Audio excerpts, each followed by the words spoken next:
That's U2 with Desire. This is Adam and Joe. Good morning. It's 7 a.m. It's Wednesday, the mysterious midweek day, the fulcrum, the axis, the centre of the week, a kind of a pointless day that we're lobbying to have cancelled. The axis of evil. How can you have Wednesday cancelled? It's the best day of the week. It's a silly day. Oh, come on. I don't know anyone who dislikes Wednesday except for you. I think it should be a holiday. Really? Yeah, well, that's a good point. But you know, a lot of the best TV goes out on Wednesday. Is that true? Yeah. What TV goes out on Wednesday? I'm just saying instinctively. Certainly in the old days, they used to put the best stuff on a Wednesday. Our show used to go out on a Wednesday once in a while. Did it? Yeah. Well, that was the best. ER used to go out on Wednesday. And Wednesday's a good day. The Wednesday show. For making big decisions at work. Right. Having meetings. You've still got 2 days to implement the results of the meeting. Yeah. It's an excellent day for leaving a partner. That's true. Or, you know, just doing important things in life. Leaving a partner because you've got a couple of days to get over it. You've had Monday and Tuesday to think about it. That's right. Wednesday to action it, as they say. Nice. Thursday and Friday to deal with the consequences. And then on the weekend you can go out and meet someone else. Yeah. That's not a big problem. What's the problem? What's the problem with Wednesday? Now, coming up in the show today, apart from the usual mix of excellent music, can I just say... No. Oh. Go on then. You know, I think Six Music plays the best mix of music around. I think that's true, and you're not just saying that to kind of kowtow. Curry favour. To the powers that be, to the bosses of the Big British Castle. What curry flavour is there to be flavoured? What? What a delicious curry flavour. No, I'm not trying to curry favour. You know what? I agree with you. Yeah. Contemporary radio is playlisted, out of existence. That's true, man. You know, you switch on your average radio station, you have to plough through a lot of, shall we call it dross, to get to the chaff. Delicious chicken McNuggets. Yeah. You know, you tend to hear the same records every hour. That's true, man. Over and over again. Not here at Six Music. No, by no means. And apart from that great music, we have the nation's favourite feature, which is called Text the Nation, where we invite you to communicate with us about an important topic. And we'll be telling you about today's important topic very soon. But first, again, I feel guilty about this, but it's Winehouse. Yeah, what's the BBC's stance on Winehouse's situation? I was watching TV last night. A Winehouse TV advert comes on encouraging people to... And I was thinking, that's not right, because they are way capitalising on the out-of-controlosity. So I think the thing to do, listeners, during this record is just not enjoy it. Well, you can enjoy it, but try and think about what you're going to do to help her. Yeah, or think about your life. Yeah. Think about the things you may be addicted to. That's one right. way or another. And, you know, whether you need to go to some kind of a mental rehab. And if you've just scratched your partner's name into his face or your face, just go back to bed. She's one talented, whacked-out dame. She's a crazy talented girl. That's Amy Winehouse. Lovely voice. Tears Dry on Their Own. This is Adam and Joe here on Six Music. We've only got a couple more days with you after this, folks, and then... Yeah, and we've only got a couple more hours of the show.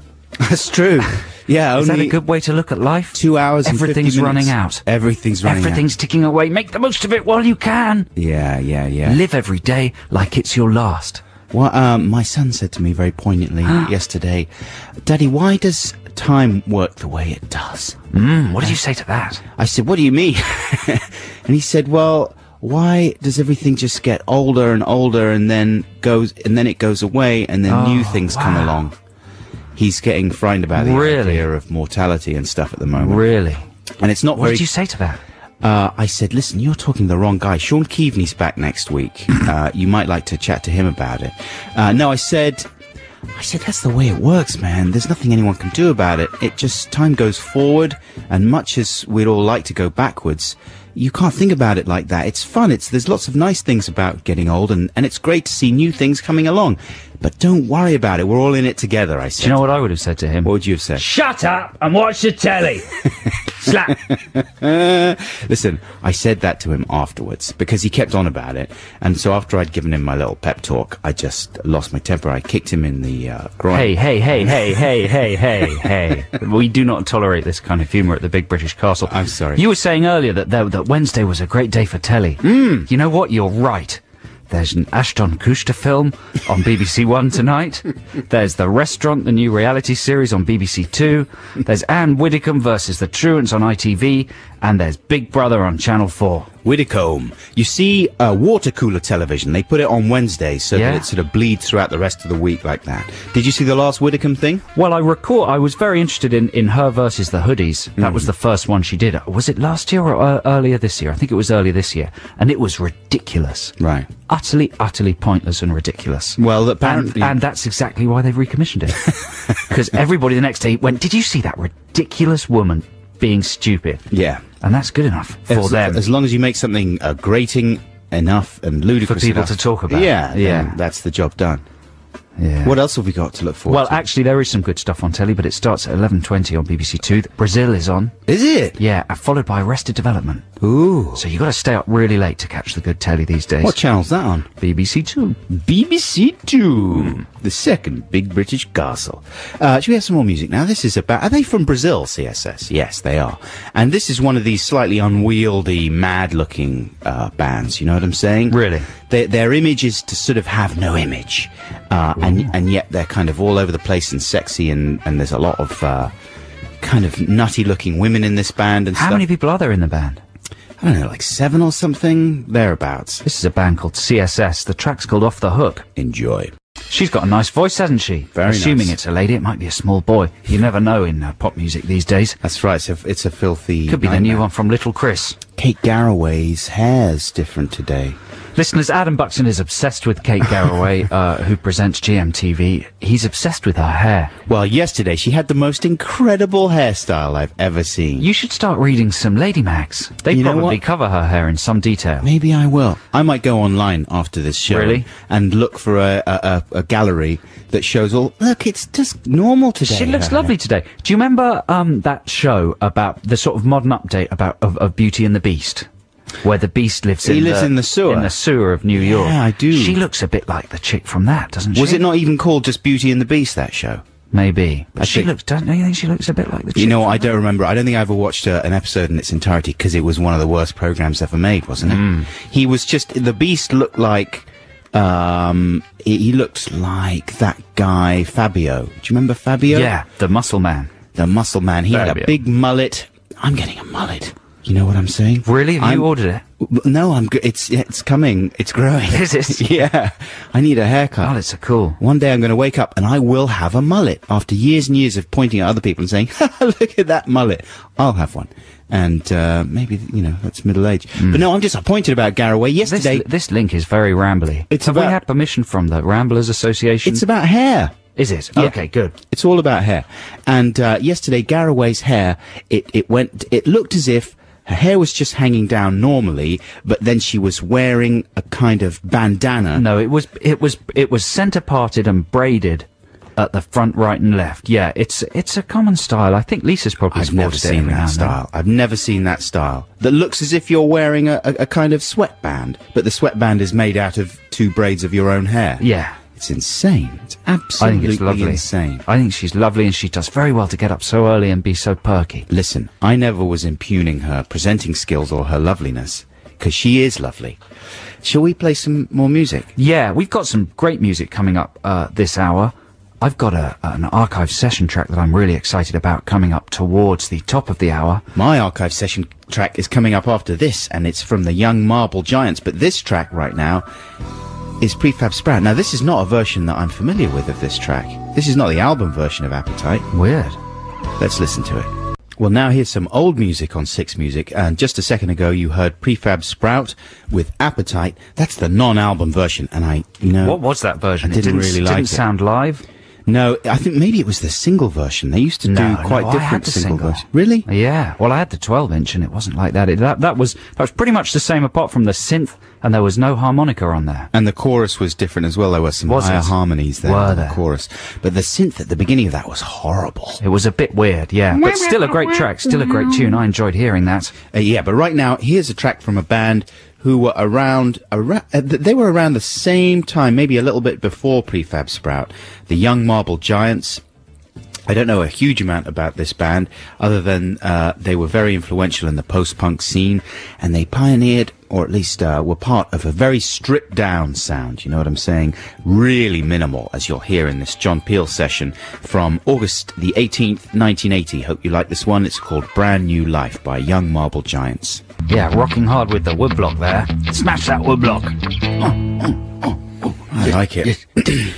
That was good. That was good. Young Marble Giants from the John Peel Sessions, 1980. That track was called Brand New Life. Fact update. The woman from Beauty and the Beast was actually Linda Hamilton from the Terminator films. There you go. That factoid has come courtesy of Tobias Sturt. The monkey-jawed genius of Linda Hamilton. And here's someone else who's emailed. You can email us on adamandjoe.6music@bbc.co.uk or text us on 64046.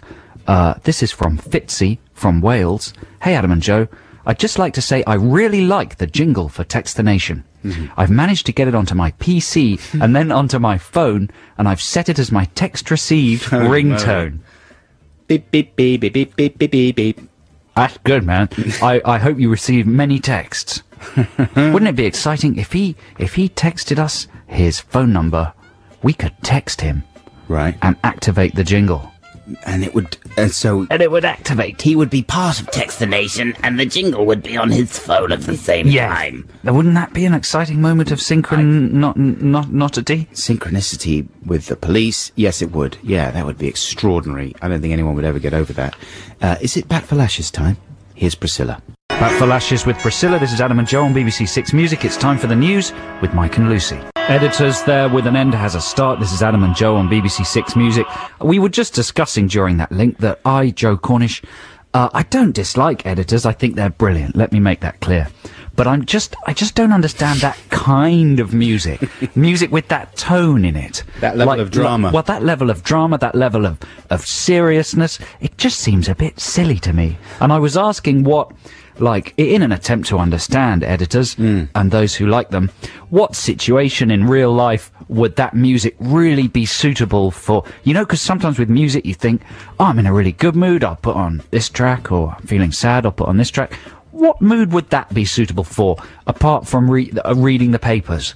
Well, it's very simple. You know, situations like you are, you're running from a house where your girlfriend is destroying your possessions and it's raining, there's a lot of lightning, and then you hear a scream as she falls down the stairs. I tell you what it is, it's kind of like Ultravox, like Midge Ure type music, isn't it? Yeah. They're Midge Ure for the noughties. It's sort of cinematic, I suppose. Yeah, similar, like a long coat, a pencil moustache, a big, Germanic statue, some dry ice, and just standing with the wind blowing, leather boots, kind of thing, smoking a cigarette, looking at them. Maybe that's it. Maybe you're smoking a fag from a packet of fags, as the newsreader described them. We were surprised by that description on BBC Six Music. You're holding a fag packet and you're looking at the picture of diseased lungs. Yeah. How far must I go? That is that kind of moment, isn't it? That's right. Yeah. Anyway, you might be interested to know, question. If you're an Editors fan, that Tom from Editors will be appearing on Steve Lamac's show. What day is it? Friday. He's going to be. And what time is Steve Lamac's show on? 4 till 7. I always listen to it. I just forget time. You're just so drunk. It's you and Amy Winehouse and Pete Doherty having a big, we get together, flavoured bowl of jelly. Shall we listen? That's how we talk when we're together. Shall we listen to Steve Lamac's show? Now, coming up soon, listeners, is the nation's favourite feature, Text the Nation at 8 o'clock. But there's another feature going on the show at the moment. It's what do they call it? Stripped across the week. There's a special type of media word for that, isn't there? Spread, banded, something like that. Whiffled? That's the one, Whiffled. It's Whiffled through the week, and it's called Band-Aid. It's a segment we've inherited from Sean W. Keaveney, but we've perverted it to our own needs. Basically, me and Adam have composed a song each, and we'd like you to listen to clips of them, decide which one you'd like to hear the full version of this Friday. This Friday show is going to be a big show. It's our last show, and one of the biggest events on that big show will be the unveiling of the winner of Band-Aid. You can go to the Six Music website and listen to little extracts from both, and then click. That's how you vote. You click on the one you like best. The votes are collated here, by BBC Monkeys. All you have to do is learn to click. Just extend your finger. Give it a flick. Now, at the moment, let me say that Joe is beating me by around about 200%. And that's depressing to me because I believe that the clip it more or less encapsulates everything you're going to get from Joe's song. Whereas mine... You're wrong. Mine is just the tip of the iceberg. There's all kind of verses and middle eights and choruses and stuff that you're not even getting I a heard clue yours about. is an inverted iceberg that floats on its tip with the bottom up in the air. Well, let's have a listen right now. This is a clip from mine, Adam Buxton's Band-Aid track, which is called Jane's Brain. She'd use her brain to think of things that she didn't have. She'd think of cars and she'd think of fancy dresses and she'd think of big houses and she'd think of cars. Wow. Jane's Brain. If you want to hear the full version of that, go to BBC Six Music and click on that Don't one. say it like that. I like it. I'm laughing with joy and excitement. It's like, what else is in her brain? Exactly. It sounds good. I like the fact that you repeat the whole car idea. Well, that is explained. That's explained in the next Is it? verse, yes. I genuinely really want to hear the whole thing. I can't believe that we have to wait till Friday. Well, yeah, exactly. So tantalising. So we hear a clip from Joe Cornish's piece right now. Yeah, this is my track. It's a kind of Euro house number about shopping when you're abroad. It's called European Supermarket. Won't somebody help me, please? A mini break in Amsterdam. What's the flipping Dutch for European supermarket? Shall I tell you what is winning it for you so far? What? Is that sound you've got in there at the end. That's the hook, man. That's the most important part, you know, of the song. People want to hear more of that. It's addictive. I'm addicted to it, I'm addicted to my own work. I've got some sounds like that in Jane's brain. You're tweaking Jane's brain, aren't you? I think Maybe. you're going home and tweaking it. I was thinking last night, I bet you Adam brings in a new clip. I was thinking that. I bet he brings in a new clip. And I bet he beats me with his new clip. But you haven't. You know, I'm winning at the beginning of the week, but it could all change. There's today's whole day, you know, the one today, to vote. Wednesday. And then there's all of tomorrow's day. Thursday. The Thursday. And then so there's like 48 hours. There's over 50 hours left to vote. Anything could happen. I don't mind if I'm beaten, let me just say that. But I don't want to be absolutely thrashed. You know, I don't want it to be ridiculous, like no one wants to hear Jane's brain. Well, you're already, because a couple of people do. A couple of people have voted, so you're all right. Look on the bright side.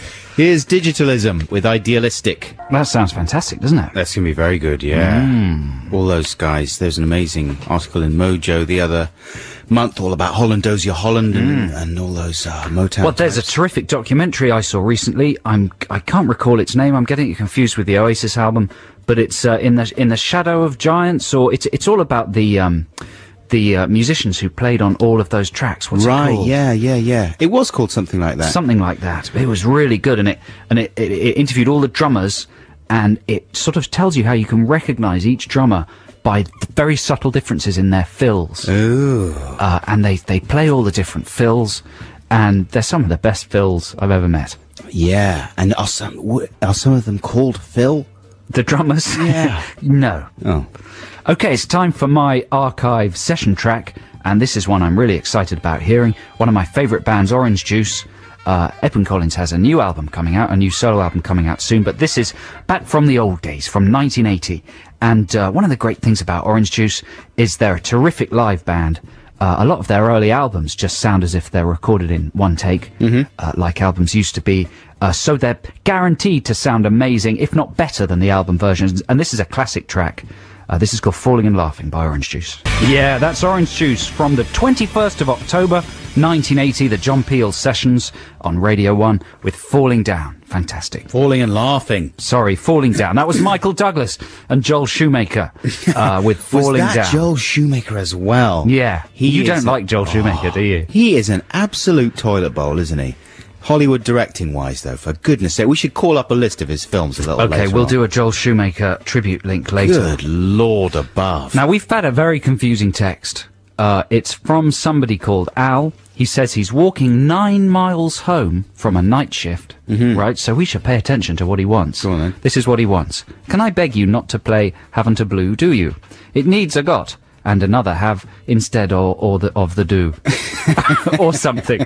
Thanks, fellas. Oh, it's King Creosote he's talking about. Oh, he doesn't want me to play that. You haven't a clue, do you?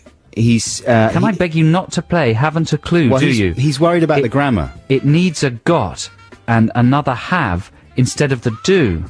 He's saying you. We can't not play it because of the grammar of the title. No, that's. If we started doing that, we wouldn't play most popular music. Exactly. The grammar's very poor in a lot of modern music. A lot of it. What was the name of that chap? He was called. He is called, in fact, as long as he's still with us, Al. That's the. I don't know his second name. Well, you said it. The inflection on the Al was getting ready for a second name. I'm crazy there. with my inflections. It makes it more interesting. Oh, you dropped me right in the inflection bucket. It's like there's certain comedians that do that, don't they? When you say it like a number. Yeah, I was there for 500. Yeah, exactly Like that.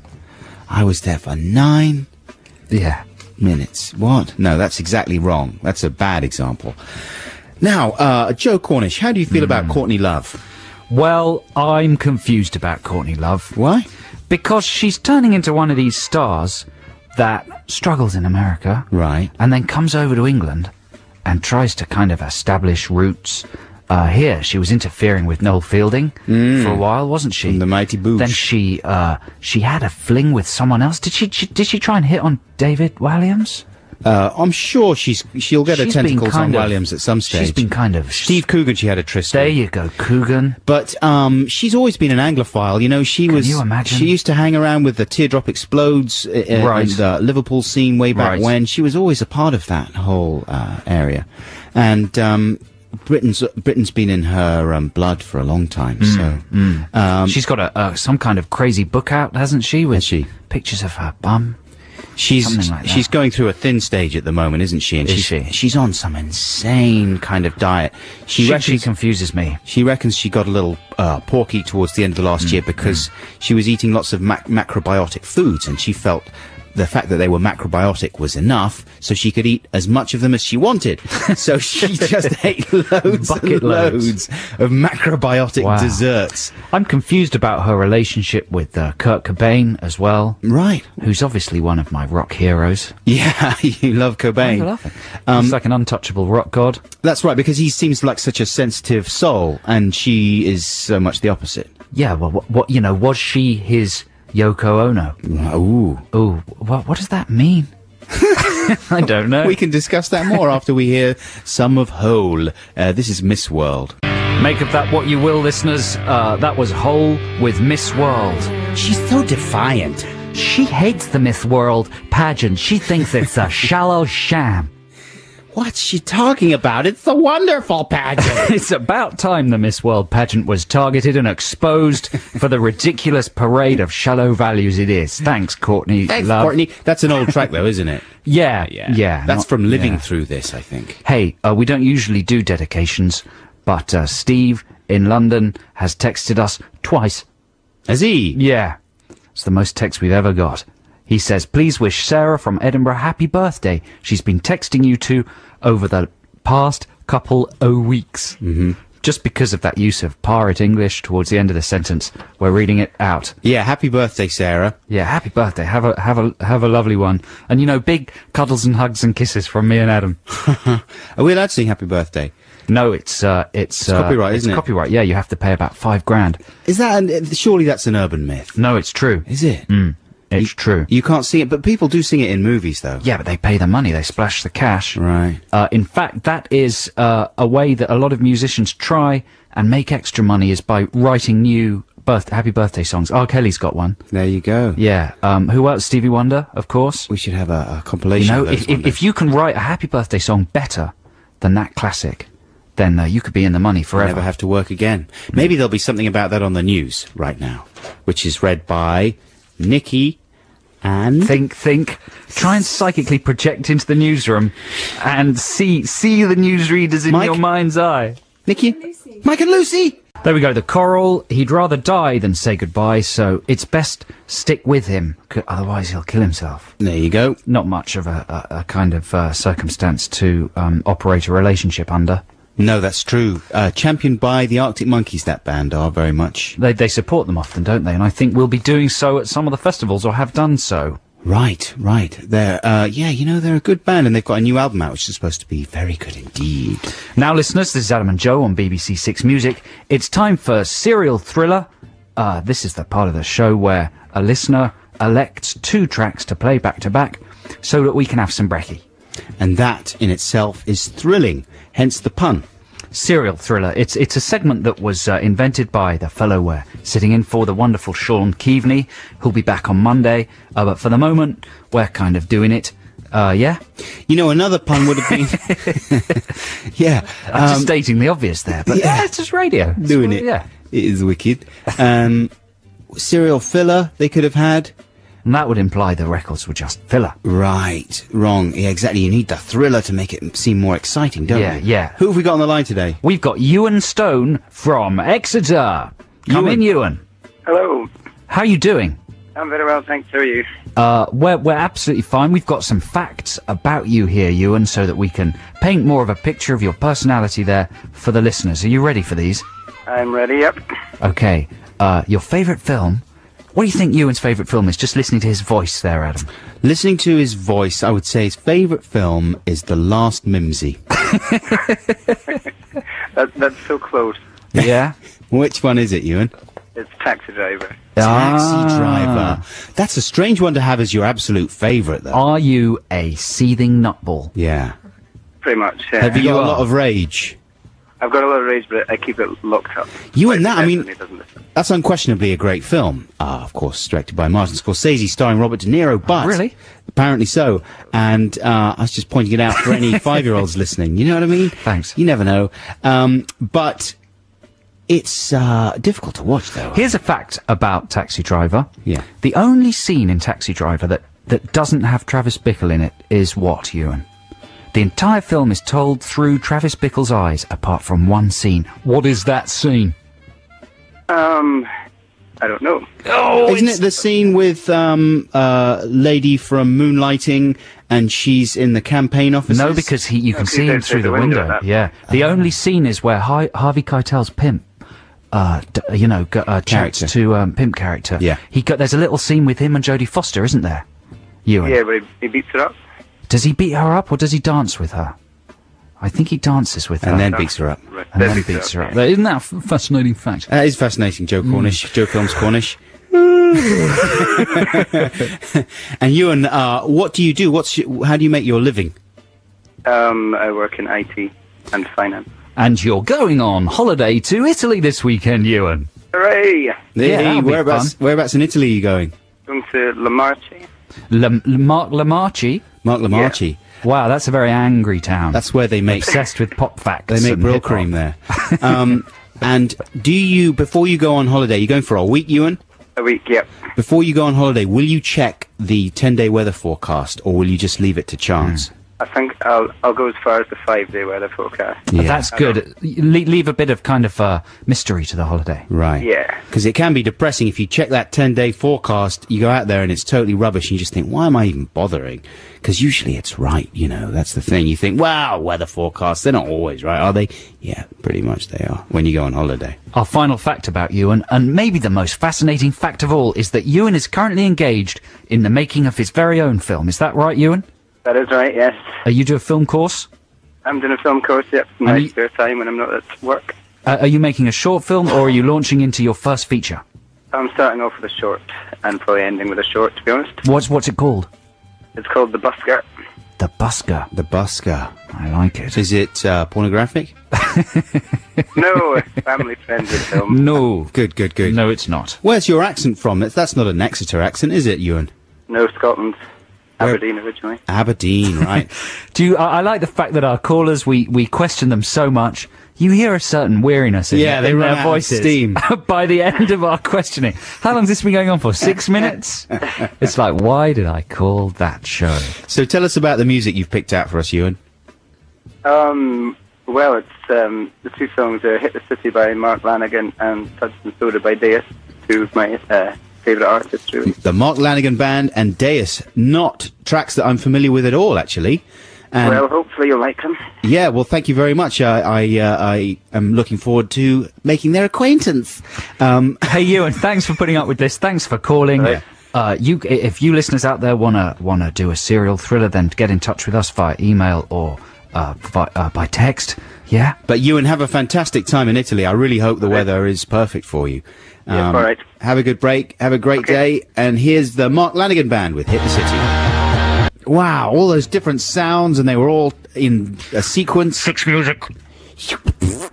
Terry, we're doing a trail on Friday. At about 4:42, can you just call from your phone and say 6 music? You all right? Sure. Yeah, thanks. And I'll record you, and then I'll put it in the trail. 6 music. Make it sound quite urgent, as if someone's going, "What's the best radio station? Quickly! 6 music." I love trails like that. Before that, you heard the two music choices of our caller today, our serial thriller, Ewan, who is out there in Exeter, and he chose for us the Mark Lanigan Band and Deus with a track called Suds and Soda. And before that, you heard Adam Buxton being very rude about Hollywood filmmaker Joel Schumacher. Now I feel a bit bad about it because Joe's been talking in his defence, and because Joe is one of the people that listens to the commentaries on a lot of movies on DVDs, and Joe's telling me what a nice guy he sounds like on his movies. But I was making he's the point- terribly he's quite old, Joel Schumacher. I don't care how old he is. He had an industrious career as a set I decorator. thought you were going to say an industrial accident. As a young man in the 70s, I was he was a excited about flamboyant costume designer and set decorator. Right. He's a gay man. I was going to And say. he had a terrific time in the 70s by the looks of things. Right. Doing all sorts of bits and bobs. He's a little ravaged now. He's a little ravaged. And then, when I was a kid and didn't really have much taste in films, he made some classics. The Lost Boys. I love that film. But your affection for him is more or less based on the Lost Boys, isn't yeah. it? And also St. Elmo's Fire. St. Elmo's Fire. Now, I did watch that recently. Yeah, it's a terrible, terrible, terrible film. But I when it never was watched released in 1980, whatever, it Yeah. seemed like the most glamorous, sophisticated, and an exciting thing in the world. 1985. 85. Well, it was a Brat Pack film, wasn't it? Yeah. So it had the likes Yeah. of Andrew McCarthy in it, and who else was in it? And All those fellas. Roderick O'Dell, Demi Moore. Simon Thompson, all the Brat Pack, Packers. John Turner, Phil Robespierre. Felicity Huck. Here's another email, Adam, that might make you think again about your dislike for Joel Schumacher. Oh, yeah. Who's it from? It's from Joel Sean Schumacher. McDonald. Right. Hello, Adam and Joe. As I turned on the radio this morning, I caught you describing Joel Schumacher as, quote, an absolute toilet bowl. That's Close true. quotes. That's true. I can prove When it. I was living in New York in 1998, I met up with a friend who now lives in Toronto. Whilst we were having lunch in a deli, in came Joel Schumacher with another guy. My friend Jason Walker looked directly at him and booed him. Ooh, I wouldn't do that. I was shocked. My friend turned to me and said, that was for Batman and Robin. That's rough, man. Joel Schumacher looked sadly at the ground. I think he knew. Another friend of mine once booed Hale and Pace when he was getting money out of a cash line in Aberdeen. You've got the wrong friends, guy. Listen, I'm Man. not advocating people going, I would never boo the bloke. And I was not saying that he, as a human being, was a toilet bowl. Joel Schumacher, he's a very soft and self-deprecating man. That's if you listen fine. to his There is a commentaries. division, though, between the artist and the man. And I'm talking about Joel Schumacher, the director of films such as Batman Forever. He's ashamed of Batman that film. and Robin. If you listen to the commentary on Batman and Robin, only available on the double disc special edition. Well, what's he talk about? He on is the, ashamed. What does he talk about on the commentary for The Client, then? One of the most unwatchable films ever made with Susan Sarandon. You like courtroom thrillers. Not that one. That was a test of my affection for courtroom thrillers, and He it failed. discovered Brad Renfro. Oh. Okay? Who Brad Renfro? He's the guy that got high on drugs and tried to steal a boat whilst forgetting to unchain it from the dock.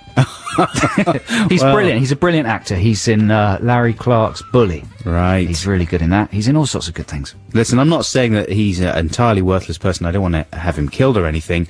But 8mm with That was Nick poor. Cage. But it does contain the line, you can't unsee what you see. I like that line. Yeah, and of course the number 23, which Joel Schumacher directed, which came out earlier this year, starring that's Jim Carrey. one of Adam and my favourite films of this year, the number 23, just because of its breathtaking awfulness. It includes a mysterious book, full of kind of mysterious clues and stuff. And sort of prophetic. Jim Carrey finds this book. It's given to him as a present for his birthday he's by obsessed with numbers. by his wife. He's obsessed in particular with the number 23. It's this idea that the number 23 is everywhere in the world. Yeah. That I hadn't heard of before this film, and I quickly forgot you after could do the it film. with any number. But anyway, he discovers this mysterious book in a bookshop, and the author of the book is a woman called Topsy Kretz. Topsy Kretz. Topsy, new word, Kretts. Topsy Kretz. So by the end of the film, suddenly all these weird things are happening that seem to have been predicted by the book, and it clicks! A light bulb flashes on in Jim's head. Top secrets. Top secrets. Top Secrets! Oh my Her name God. is Top Secrets! It's amazing. You should kind of see it just for that moment. Yeah, here's some Maximo Park with girls who play guitars. Maximo Park no longer talking about girls who play guitars. Now they just talk about Politics. electrics. Oh, George Bush. George they like Bush. to talk about George Bush. He's drunk with power. he is drunk with power. Yeah, and Gordon Brown, he's a breath of fresh air. He's a fresh of breath air. Everyone's forgotten about the bad old days and Of all Tony B. Lyle. all the mistakes that Tony B. Lyle made, and it's a fresh start not only for the country but for the Labour Party itself. A jug-eared Scottish breath of fresh air.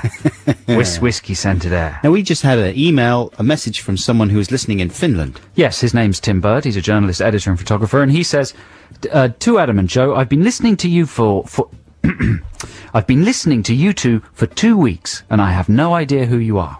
There's no biography on the website, so who the hell are you? And where do you come from? Are you comedians? You're quite funny, by the way. Tim Bird, journalist, editor, photographer, Finland. Well, thanks very much for your message, Tim, and thanks for not ending that email with a stream of abuse, which I thought that was the direction that I thought it was going to go in.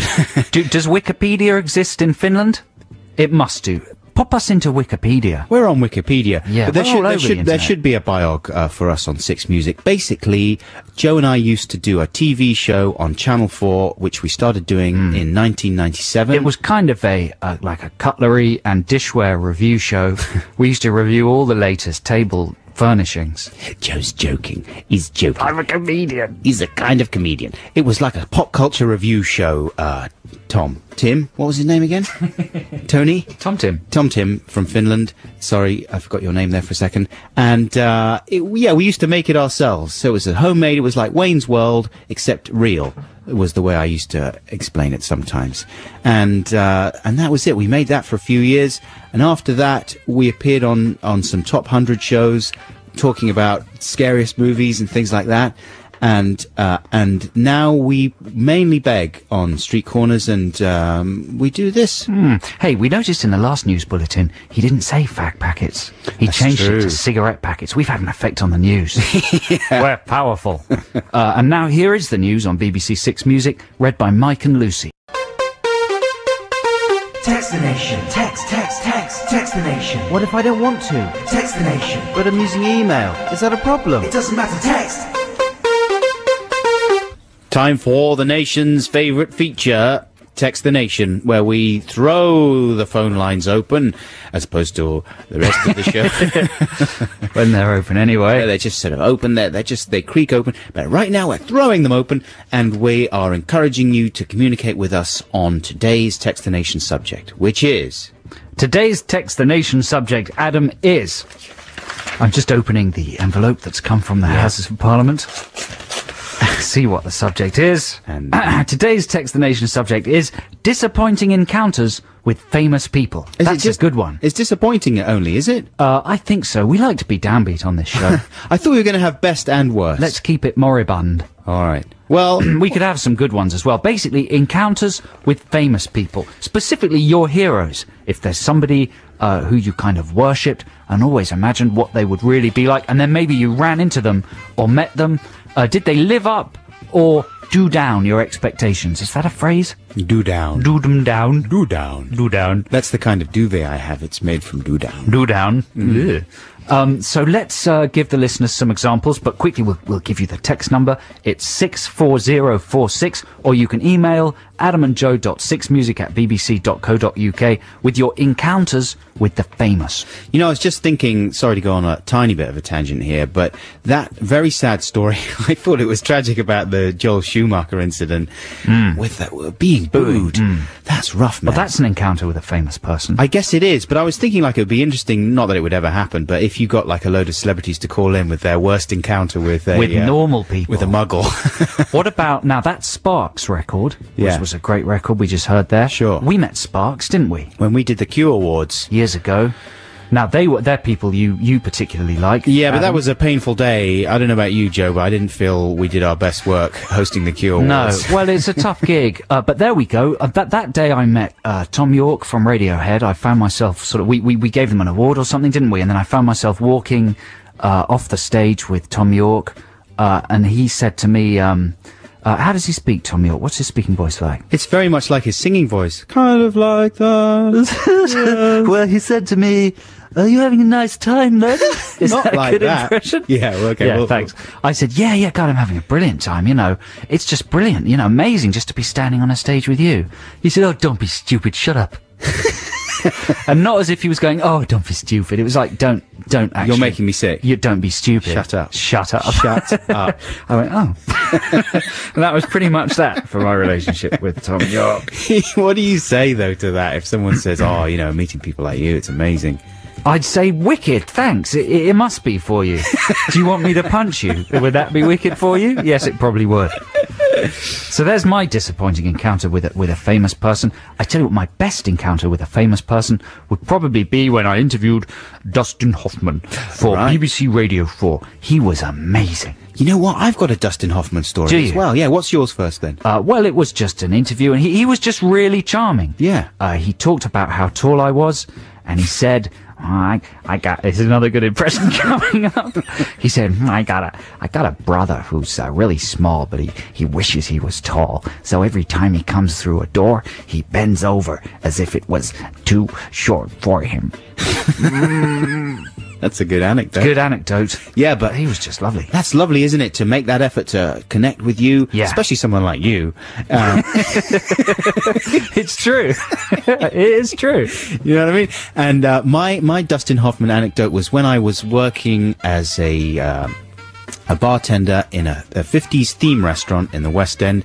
It was at the top of somewhere called the Trocadero, which still exists. The Trocadero still exists in Piccadilly Circus, but the restaurant doesn't. It was called the Rock Island Diner.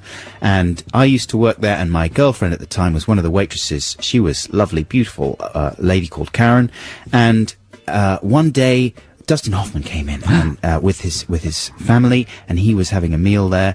And suddenly he got up and he started. The DJ was playing a song, because we had a DJ in there. He was playing a song by Elvis. They used to encourage the punters to dance. That's right, yeah.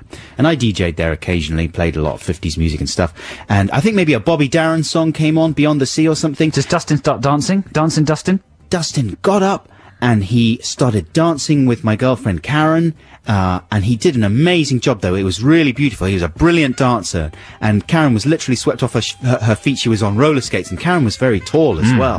So And Hoffman's a little he's fella. tiny. I mean, he's really tiny. So it was a sort of a funny sight, but he was so graceful. It was brilliant. Everyone was just completely captivated, you know. Wow. And it was an amazing moment, and he was just totally charming, gave her a massive tip, and he's the man. So text us with your disappointing, I think we're focusing on, meetings with famous people. People who you idolise, who've maybe let you down or been a bit rude to you. We can let successful meetings in there. Yeah, but it's not as fun as disappointing All ones. right, then, all right. Text 64046 or email adamandjoe.6music@bbc.co.uk. Joe, we've been invited to a Cajun dance party. I'm busy. Are you? Oh, please come. No, I can't. Well, I'm going. Here's Analyze. This is BBC Six Music. Before that, you heard Amalaise with Cajun Dance Party. Adam, Amalaise. Oh, I know it's called Amalaise. I was saying Analyze because I was handing you that copy Something of the to book. analyse. Yeah. I In was a saying test tube. Analyze. Can you Analyse this. Analyze this. Analyse that. Yeah. Analyze this is a great film with Dustin I Hoffman. know, and so's Analyse That And Billy is the Crystal. sequel. That's right. What would the third one be called? Analyze this, analyze that, analyze the other. There you go. There you go. Nice. That's why they didn't make it. You join us in the midst of the nation's favourite radio feature, Text the Nation, where we ask you to text us things. And today we've asked you to text us your most disappointing encounters with celebrities. And you can also email, incidentally. Yeah, as Adam is and Joe. made clear in the jingle. .6music@bbc.co.uk. Here we go. You ready, Adam? Yeah. I met Adam and Joe at the NME Awards in 2000. Adam bought me a drink, Joe didn't, from Emma Leatherbarrow in Sheffield. Emma, did you have as bad a time as we had? I left those awards because I thought it was a miserable event, was a and I'd nightmare. rather be anywhere else in the world. At the Brats. We were there because we were picking up an award for Travis, who were Right. on tour at the time, and they Right. asked if we would go and pick up their award for them for Best Live Act. And that it was year. like a pathetic school assembly. All the acts were trying to be as, like, anti-establishment as they possibly could. They were all grumpy and throwing things and heckling. But in a very pathetic way. I mean, the atmosphere was charged with violence and animosity because Blur and Oasis were in the room together it for the was first retarded. time since their spat. It was retarded. And Super Furry Animals were doing a lot of heckling, and Mogwai were particularly vocal and just heckling absolutely everybody. And Griff from the Super Furry Animals went up to collect one of the first awards of the night, and Steve Lamacq was hosting, I remember. And Griff very, very slowly walked over to the podium and just pushed it over. But pushed it over so slowly, everyone was watching, and it was Was just- that him? Yeah. Oh, and it all just starting sort to of, like the sound of it now. kind of collapsed very slowly, and then the mic fell over gradually, and then there was a little bit of feedback, and Steve Lamacq was like, oh, the mic's fallen over, I have to pick that up. And then Gruff, he sort of picked it up, but Gruff kind of stayed on stage. There was no sort of like, "Whoa," there was no bravado. It was like, "Yeah, that's for you, the man, okay? The man? How'd you like that? I pushed over that thing." He just pushed it over very slowly, and then got sounds the quite award, cool. and then he sort of shook Steve Lamacq's hand, and then he went off and sat down again. Here's another one. This is from Roz. Paul Daniels stopped at traffic lights. Mate taps on car window and screams, "Do some magic, you little turd." Daniels just sat there. Disappointing. Now, Roz, I wouldn't encourage that kind of behaviour. No Daniels way. brought magic to many millions of people. Seriously. Absolutely, he's much misunderstood. Paul Yeah, you've Daniels. got to value these people. Imagine the poor man's life. He drives around in a car with a fancy number plate, doesn't he? I think it might be Maj 1K. Or something like that. Anyway, okay, here's another one from Roger in Norwich. I got to meet Kim Deal after seeing the Pixies at Ali Pali, and she was completely lovely, cooler than you can possibly imagine. I bet. Thumbs up for Kim Deal. Good one. I'm not surprised by that. Have you met She's- Kim Deal? Never met her. I would like love to, to meet though, her. She's wouldn't you? adorable. She's absolutely... Well, apparently she really is. Here's another one.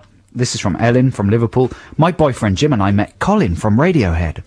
I was ready, poised with a camera.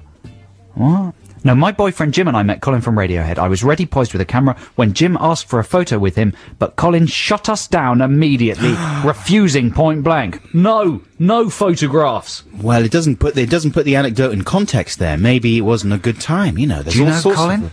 I've met Colin. Yeah, he's nice. He's Nice really guy? nice. He's very obliging as well. He's not the kind of person that would shut someone down for no reason. Maybe he's a vampire. We need more context Maybe in he that actually anecdote. doesn't come out in photos or mirrors. We're going to have some more of these in just a second, but first, here's a track that you thoroughly approve of, Joe. Oh yeah, this is great. This is Tribe Called Quest with Check the Rhyme. I'm going to enjoy this. The Pigeon Detectives take her back. This is Adam and Joe on BBC Six Music, just coming up to 9 o'clock. We're here for another hour and a couple of minutes. It's nearly the news, but first, here are some more responses to Text the Nation. This is coming from Gary. Ready for this, Adam? Yeah, just to remind people, we're talking about celebrity encounters, mainly ones that were a great disappointment, maybe some good ones too. Hey, Adam and Joe. When I was a kid, I went to the motor show at the NEC. At the Top Gear stand, I saw Jeremy Clarkson. The Clarkmeister. I asked him to autograph my motor show program. When he said to me, "You're supposed to buy a Top Gear magazine for me to autograph, you little bastard." Except he didn't say it like that, did he? No, he said the word Yeah. bastard properly. I was gobsmacked. I was only a kid. Clarkson was my hero. Quentin Wilson, who was stood next to Clarkson, just looked down at me and said, "Just ignore him. He's a..." Now, how can I say this word? Is it the C word? A twit. A twit. Just ignore him. He's a twit. He's a only twonk. with an A instead of the I. Yeah. So that's pretty disappointing from Clarkson Well, there. Clarkson was just joshing, surely. Here's a good one. This is from John David in Streatham. Good morning, gentlemen. I met a really sober, just after filming Harry Potter, Gary Oldman at my graduation ball. He is a total hero of mine, but sadly I was drunk when I was introduced. I was told by the Dracula playing character that he liked my record collection, as I'd been DJing earlier that night, and I, in a blurred and impassioned tone, as if I was conveying information that he needed to know, in the embarrassingly forceful voice that only a drunk man produced, said, "Oh, and I love your films!" To which he was ushered away like lightning, away from my booze-tinged admiration. That's okay, man. You acquitted yourself admirably there. I think Gary would have been happy with that. Nothing to be worried about at all. Anyway, it's time for the news now. We'll have some more texts and some more... oh, yes, Joe's just reminding me... Who the news is read by. Who the news is in case read there's by. another embarrassing slippage. Look, I don't want any fights with the news guys, so maximum respect to Mike and Lucy reading the news for you now. Nancy Boy by Placebo. Now, what's his name? Brian Molko, isn't it? Brian Molko was someone Yes. that had a celebrity encounter with my dad. Now, which was the bigger celebrity? That's the question. My dad interviewed Brian when we were at... It's rather insulting to Brian. Well, yeah. When we were at V97, we were backstage trying to get famous people to talk to my dad for our TV show, The Adam and Joe Show. And Brian Molko was one of the few people that agreed to chat to my... Your dad said, "Is you boy or a girl?" Didn't know what sex Brian Molko was. Brian Molko was absolutely charming, very nice indeed to my dad, unlike the Stereophonics. Oh, They were a disgrace. they had a pipe up their nose. Yeah, Is that an expression? I don't know what that For means. aloofness. Aloofness. They Yeah. certainly did have pipes in their trousers, and they were so like kind of pathetic with him, and they were just totally off. You know what I mean? Like totally disrespectful to a 70-year-old man. I don't care whose father he is. You know, you don't treat a septuagenarian that Yeah, way. you've got to have respect for the elders. It's one of the gotta have values that respect. people have forgotten in Exactly. Anarchy UK. And Kelly Jones was just sort of surly and offhand, and that guy, that goofbag that they fired, Richard Cable, whatever his name was, he was okay actually. He was the nicest one of the lot, but still, he was just a bit of a jackass. We're asking you, sorry to interrupt you That's there. quite alright. That's pretty much it. We're asking you to text in your most disappointing or exciting encounters with famous people. The text number's 64046, or you can email adamandjoe.6music@bbc.co.uk. Here's one that's come in from Daniel from Durham. I was able to interview famous psychic Derek Acora, and I was in awe of his his psychic ability. You know that fella, don't you, Adam? Yeah, On yeah. mostly ghostly. Sixth Sense he does, doesn't he? Does he do that? He might do that. That might be his solo show. He's definitely on Mostly Ghostly a lot with Becky Turnbull or Most whatever her Haunted. name is. Right. I'm just making up all the names. Don't so I really can't watch remember those them. Anyway, ghosty shows. I walked into the room. He was smoking like a chimney and had a really growly voice until I switched on the microphone and his voice suddenly became ethereal and floaty for the benefit of the audience. Can you imagine that? Yeah. What did his voice sound like before the microphone went on? And what would it sound like when the microphone went on? Hi. That's exactly what it sounded like. Hi, Adam and Joe. This is from Brian in Belfast. I have to admit I find it hard to watch Seinfeld star Michael Kramer Richards after an encounter in London a couple of years ago. I would have thought you'd find it hard to watch him after his hideous racist outburst. That's what I was thinking he was going to say. This is before that. We walked by a restaurant in Camden and my friend said, "That was Kramer from Seinfeld back there." I didn't believe her, but we walked back and indeed it was him. After much deliberating, I decided to go up and ask him if he'd be okay if I had my picture taken with him. He was at a table outside on his own in full view. I thought it must be okay. He must be all right with this sort of thing. But when I asked him for a photo, he looked up all stroppy and just said, "I'd rather eat." What a gimp. Ooh. Now, you know, I have some sympathy for celebrities who don't like having their picture taken. Well, of course, it's very invasive and awkward, and if you're just a naturally shy person, it's no good. And if you're properly famous, it can happen literally the entire time, especially because people have cameras on mobile phones. Like I recently went with Simon Pegg and Nick Frost and Edgar Wright on their US promotional tour for Hot Fuzz. And they're pretty famous out there, and it can be impossible literally just to get down the street. Right. Because everybody has a camera and everybody wants a picture with you. Yeah. And the second you say no, they think you're a sodding one.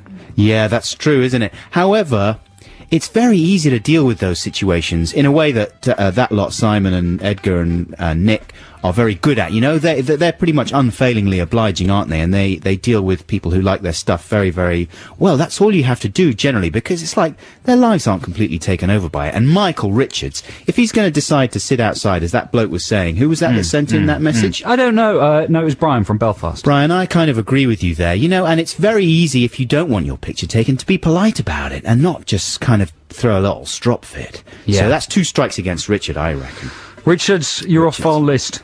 Now, Joe, it's time for your breakfast single of the week. Yeah. This is King Creosote. This is called You've No Clue, Do You? That's the wonderful King Creosote with You've No Clue, Do You? None. You've none clue. That's our single of the week. We're encouraging you to go out and buy his new album, which is coming out soon. I'll tell you when it's coming out, September the 3rd. It's going to be called Bombshell. Can't believe it's September already, Joe. The year's gone so fast. The older you get, the faster it goes. Just whiz by. It seems like it was Christmas yesterday. That's true, isn't it? Yeah, well, lucky the summer's come back finally. What a dreadful summer. Dreadful Nothing summer. but rain. Absolutely awful There's summer. conkers already. Autumn's come sooner than... it's global warming, is it? I don't know. It's true, isn't it? Yeah, Comes back faster every year. George Bush is drunk on power. Yeah, it's going to be Christmas before you know it. Yeah, Tony Blair's his poodle. Christmas comes earlier every year now. I'll probably start putting the lights up in Titanic's September. a great film. What a tragedy. Titanic's brilliant. I'll tell you a funny programme, though. Trigger Happy TV, have you seen it? Steady, easy. Crazy stunts. It's Adam and Joe on BBC Six Music. You join us in the middle of... that was just a bit of topical chat for you, some ideas for what you can talk about today. We're in the middle of Text the Nation, the nation's favourite feature. It's where we ask you to text us about things. The number is 64046. The email is adamandjoe.sixmusic@bbc.co.uk. Okay, here we go. Here are some more. You ready, Adam? Go on, then. This is from El Cid. Yeah? Yeah. Whilst on holiday as a child, my cousin and I saw Lenny Bennett near our digs. Oh, man. We went over, excited like, and asked for his autograph. He shot us a glance, lit a fag, and told us to beep off. Oh, Bennett. What are you thinking? I think that's the correct reaction there. Really? Yeah. No. Somehow I kind of admire celebrities who are just really rude. Really? Do you know? Have you never been rude cool. to anyone who's come up to you?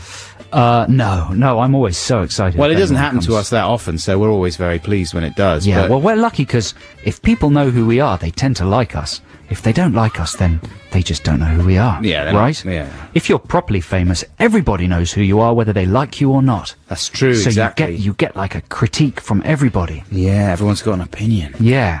Here's another one. I had a childhood crush on Lenny Kravitz. But when I met him, he wasn't the tall, dark, handsome man I dreamed of. He is short and skinny with legs like a frog, That's like me. says Juliet. Legs like a frog. So kind of bandy and boingy. Because he was an early pioneer of the tight trouser look, wasn't he? Yeah, he Kravitz. was.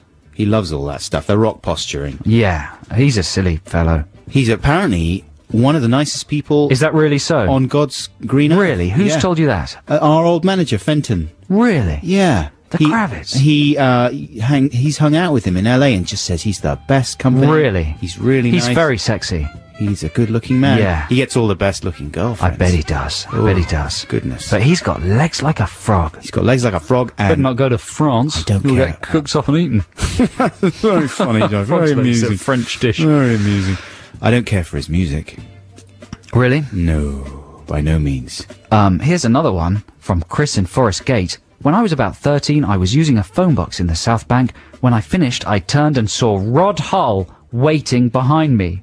I said, "Hello, Rod. Where's the bird?" Oh, nice one. I bet Rod was said, delighted with that. "Beep off." I'm sure he did. Very disappointing. Chris, that is not disappointing. That is the correct response.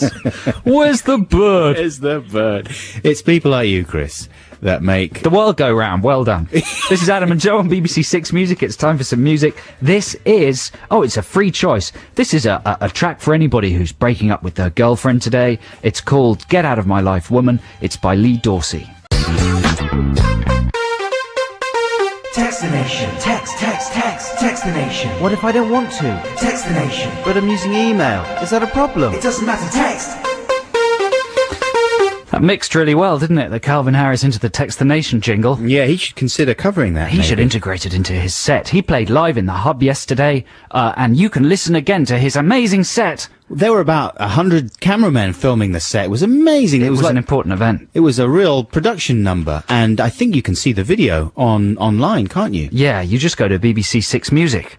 You don't need to give URLs anymore, do you? No. You just pop that into Google. Exactly. Give it a whiz. Mugs there is. BBC Six Music, and it's the Listen Again thing, isn't it? You can hear this show on Listen Again. Yeah, I don't know why I'm saying that, because either you're listening to it now or you're listening to it again and you already know that. We're asking you to text in your encounters with famous people, disappointing or rewarding. We'll do the last little link on this. Here's a final little roundup. This is from Mike Hartley in Bury in Lancashire. Many years ago, whilst waiting at the taxi rank at Manchester Piccadilly train station on a boozy Friday night, we noticed that next to us in the queue was Robbie Coltrane. Cracker. Hagrid. Hagrid. Harry Potter. We said, wow, Robbie Coltrane, hello. And then the conversation ran dry. Uh-huh. At that point, my drunken friend Ian had a reality check, thought a reality check was required, and said, wow, you're actually much fatter than you look on the telly. Oh, what? Robbie Coltrane did not look flattered. It's all about the drunk friends in these emails. Here's another one. Yo, Adam and Joe, good morning. This is from Paul Evs in Deutschland. I once met Richard Wilson at Tower Records in Piccadilly Circus. I don't believe it. Well, you could be in this story. He was there with some other celebrities, including the Pussy Galore woman, right, the actress who played Pussy Galore, for some Terence Higgins Trust promo years and years ago. I don't believe it. Anyway, Wilson was flooded by autograph hunters and everyone was very polite. My mate Kempy sounds like a disaster. My mate Kempy. My mate Kempy was hounding him to say, I don't believe it. Go on, Richard, say I don't believe it. Oh, please. Kempy. Go on, Kempy, ask him. All right, mate. Kempy will ask him. Say it, go on, say it, Richard, say it, go on, please. In a very thespian voice, Richard Wilson politely refused. But the Kempster kept on and on and on and on and on and on. Oh, come on, please, we can't say it all first, smash you. Say it, Wilson, say it. Until Meldrew cracked. Meldrew said, just bugger off, you little SH1T, and walked off. It's such a shame we can't swear on this programme. That anecdote's ruined by the inability to say that word. Just bugger off, you little SH1T, and walked off. I couldn't believe it. The Kempmeister couldn't believe it either. And Pussy Galore couldn't believe it. I don't believe it. That's brilliant, Paul Heft. I like the fact that you call him Kempy, the Kempster and the Kempmeister, all in one email. If this was a competition, which it isn't because they've been banned, that would win. That would win. Fair enough, I think. There are some people, and Richard Wilson is one of them, who are so intimately associated with their most successful catchphrase that there's like a physical It's imperative. like a curse. It's like a curse for the poor have man. to get them. It's like Ricky Tomlinson. You'd want him to say my arse, otherwise you'd be very disappointed. Now, speaking of arses, here are the Smashing Pumpkins with That's the Way My Love Is. The Smashing Pumpkins with That's the Way My Love Is. This is Adam and Joe on BBC Six Music. It's time for the news with Mickey and Luce. Yep. Shush.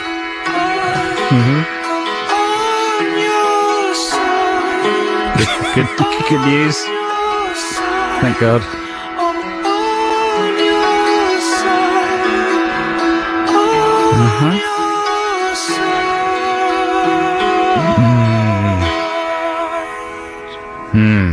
Well, there we go. Ryan Adams with So Alive. This is Adam and Joe on the BBC Six Music Breakfast Show, filling in for Sean W. Keaveney.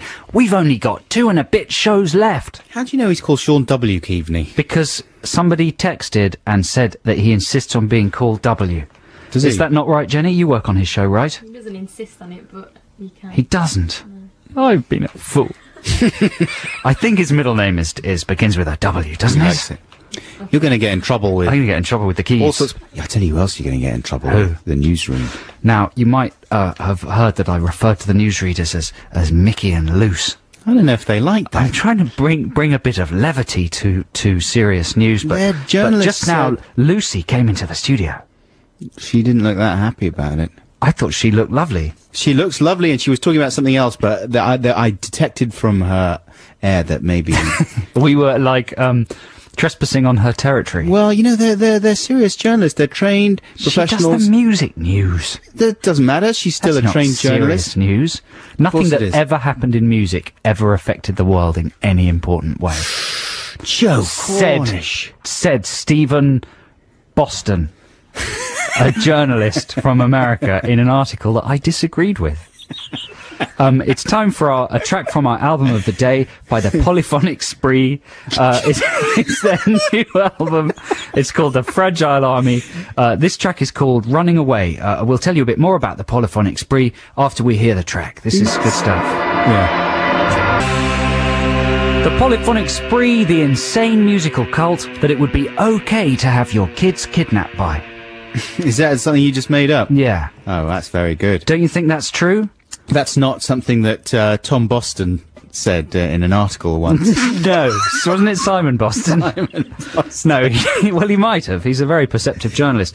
But if your kid was abducted by the Polyphonic Spree and taken to live in their camp and brainwashed and stuff, you wouldn't mind, would you, really? No, because the harmonies would just make your heart sore. Exactly. What if the Bureau of Alcohol, Tobacco and Firearms surrounded the Polyphonic Spree's camp, Right. like they did to David Koresh in Waco, and attempted to throw gas canisters in and, like, raid them? How would they respond? Well, they would sing about it, wouldn't they? They'd sing the FBI down, and they'd just... Exactly. They'd probably use ultrasonic audio waves in the same way that during sieges the FBI play, like, bad music to flush people out. The Polyphonic Spree would be able to send back equal and opposite audio waves.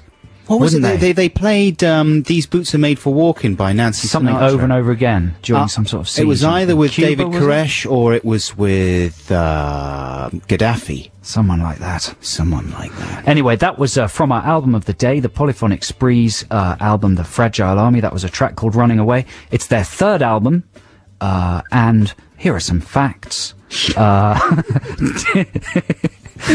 What's the matter? Don't you want the facts? Are they real, or are you just making these ones up? No, they've been written down. Oh, okay. Tim DeLaughter, is that his name? Yeah. Wrote the soundtrack for Mike Mills's 2005 film Thumbsucker. What's funny about that? Just when you read facts, it's just They sound ludicrous. unsubstantiated. They sound like lies. Hey, we just had an exciting incident here in the studio. Mike, the newsreader, came up. And he wasn't angry. He was really lovely. nice. He was fine and about Lucy came up. It's all like a big family here at the Big British Castle. it. Yeah. Everyone gets on fine. Only quarter of an hour left of the show, Joe Cornish. Hey, I should just say that you can hear more tracks from that Polyphonic Spree album throughout the day here on Six Music. That's excellent. Is there anyone in the hub today? I like to... Yeah, there's a band called Mum. Mum. Yeah, who are they? They're like a... Is he the electronics guy? They're an Icelandic group. Hey, I'm into Mum. Have they got an accent over the U there? Or is that just... Nim. Nim. Are they like the people that make the Roll-on deodorant. No, the classy puddings that come in little ceramic pots. Oh. Are they called Mum? I know no, the they're ones called you mean. Goo. No, they're called Goo. Goo. I don't like those. With an because umlaut. I don't like anything that's too, like, when you infantilize language like that. What's the deal with putting a product in an actual proper bit of ceramic? Do you know? What about it? It's good, well, isn't it? You can use is it as a good? Because you candle can use holder. it again. Yeah. Yeah, it's a good thing. Oh, for the environment, you mean? I don't know, just generally, why do people do it? Every now and then you get just a product that would normally be in a throwaway plastic carton, but it's in a proper bit of sort of earthenware. Yeah, added value. Added value, they can charge a bit more. Something you can keep you as can a use little for souvenir. paper clips. And every time you pop a paper clip in, you can think, oh, I remember when I ate that chocolate pudding. It was nice, and now I can pop paper clips in it. It's all good. Now, Susie Sue time. Doctor, Berry Gordy's rejected the original Baby Love. Why did he do that? Why? It's clashing with his blood. What? I'm trying to make a kind of a medical analogy there. Oh, I see. He's rejected it. His body's rejected it. Oh, right. Yeah. Oh, God. I wasn't even on board for any part of Just that. move whole on, move thing. on. Okay. Hey, this is Adam and Joe on BBC Six Music. We're coming into the last 9 minutes of our show. We've just been checking the results of the Band-Aid face-off, and it's not looking good for Adam Buxton. Not looking good in the least. We'll play you some clips before the end of the show, just to remind you what the tracks are. But I've only got 18 votes for Jane's Brain, which is my track, a rock track, and it rocks. Joe's got something like 31 for his ludicrous European Supermarket. European Everyone wants to hear European Supermarket. Even the title makes people feel happy. Yeah, and it's all because of that sound. It's not, man. There's more to it than that. It's not. It's that There sound. is so much. It's all 2 it minutes. takes is a sound. It's like The lyrics are amazing, I swear. All it took for that song, Believe So by Cher, jealous. people bought that song. I was one Don't of them. compare me to because Cher. they liked the little effect. Rubbish. They liked the effect on her voice, and they thought, I'm going to buy it. I'm going to invest in that effect. That's all they're doing. They're Listeners, voting go for to the that Six noise. Music website, click on Band-Aid, you'll hear a sample from my song and from Adam's song. Vote for the one you like the sound of. We'll play the full one on Friday. But if you want real songwriting craftsmanship, I think Jane's Brain is the one for you. I think European Supermarket is what is the best. Now, I've got a free choice, and this is by a beautiful lady. She's called Emily Haynes. She used to be in a band called Metric, who were kind of hard-rocking. Well, they sort of, would you describe them as emo, Jenny? What? Oh, What? Jenny, Jenny was in another world. She was reading She was things. reading text. Reading texts. Emails. I don't know if emo is right to describe. Would you describe them as emo, Metric. Jenny? Metric, No, the band no, Metric. no one No, would. she wouldn't. No one would. Stupid Why thing to would say. you? Why? Who would? What an I tell you who idiotic would. thing to say. I tell you who would. You would, Joe Cornish. Oh. You're the kind of person that would describe them as emo. Only an idiot. I'm an idiot. Would do that. I personally wouldn't describe them. I don't put things in boxes like that. I don't like categories. I hate them. Emily Haynes has got an album out with her band The Soft Skeleton, and it's apparently very good. Well, I've got it, so, Are you going to play it at any point? so I should know. All right, this is a track called Dr. Blind. That was lovely. It's good, isn't it? Yeah. It's a very good album. Emily Haynes and The Soft Skeleton. That track is called Dr. Blind. This is Adam and Joe here on BBC Six Music. We're filling in for Sean Keaveney. Only 2 more days after this, Thursday and very Friday. sad. And that's it for us, unless there's an overwhelming response from the listeners and we are given our own radio station within the big British We'll castle. settle for nothing but a station. Yeah, yeah. Yeah. That's not true. So, what now? Well, we'd just like to thank everybody who texted us and messaged us today. Thank you very much indeed. If you responded to Text the Nation, there'll be more Text the nation's favourite feature tomorrow. And we want to encourage you to vote for our Band-Aid tracks. Do we have time just to play a little clip right now? No, by no means. No time. There's no time. So, can you do a little vocal rendition of yours, Joe? European Supermarket. Which is butter? Which is cheese? Bum ba-dum, bum ba-dum. Won't somebody help me, please? Bum bum bum ba-dum ba-dum ba-dum. Mini break in Amsterdam. Bum bum bum bum ba-dum bum. What's the flipping Dutch for ham? There you Bum, go. bum, bum. That's Joe Cornish's European Supermarket. Mine goes, her name was Jane, she had a brain and it lived in her head. She used her brain to think of things that she didn't have. She'd think of food and she'd think of houses. And it goes on a bit like that. But it's really good. So, Wow, those are a cappella versions. That was Yeah. brilliant. We could use those on the B-sides when we release them. but that's it for us today. So go on the Six Music website right now, bbc.co.uk/6 music, whatever it is, and vote for our Band-Aid tracks. We'll play them in full on Friday. We'll be back tomorrow at 7 a.m. Thanks for listening. Thanks for listening. Here's Otis Redding. I love you. Bye! Bye.